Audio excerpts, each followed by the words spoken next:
5 blessures fondamentales qui nous empêchent d'être soi-même et qui très souvent sont à l'origine de nos maux, qu'ils soient physiques, émotionnels ou mentaux. Ces 5 blessures, ils comptent le rejet, l'abandon, l'humiliation, la trahison et l'injustice. Nous allons commencer par le rejet. Avez-vous déjà ressenti un sentiment d'isolement, comme si votre présence était tout le temps inconsidérable, indésirable ou ignorée? Ce signe pourrait être un signe de blessure de rejet.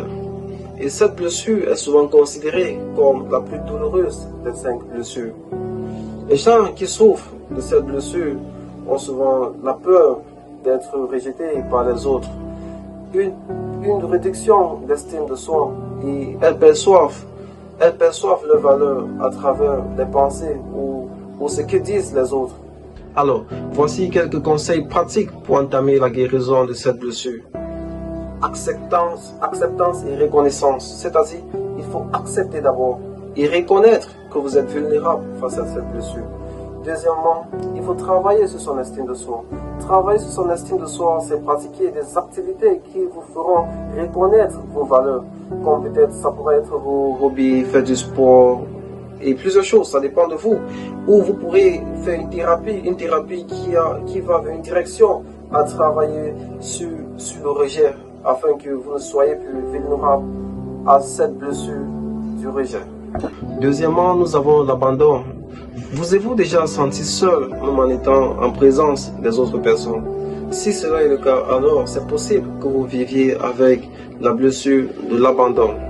Elle est généralement caractérisée par une insécurité continue, la peur de tomber dans la solitude et un sentiment de réassurance continue. Voici quelques conseils pratiques pour lutter contre la blessure de l'abandon. Vous pourriez travailler à renforcer votre autonomie, c'est-à-dire pratiquer des activités qui vous plaisent et qui vous valorisent, comme de l'art, du sport, etc. Vous pouvez aussi faire une thérapie dans une direction à travailler contre cet esprit ou cette blessure de l'abandon. Vous pouvez aussi construire des relations saines et durables, c'est-à-dire des relations où votre bien-être ne dépend pas entièrement de cette relation, où vous vous exprimez honnêtement et ouvertement avec votre partenaire. Troisièmement, nous avons l'humiliation. Avez-vous déjà ressenti un malaise profond lorsque vos erreurs ou vos faiblesses sont exposées au public? Ceci pourrait être un signe que vous viviez avec la blessure de l'humiliation. Elle est caractérisée par une grande sensibilité au jugement et à la critique, et souvent accompagnée par une faible estime de soi, et aussi à la peur de l'embarras ou de dévalorisation. Voici quelques conseils pratiques face à cette blessure. Reconnaissez et acceptez vos émotions. Acceptez que l'humiliation ne vous définit pas. C'est juste une réaction et non une définition.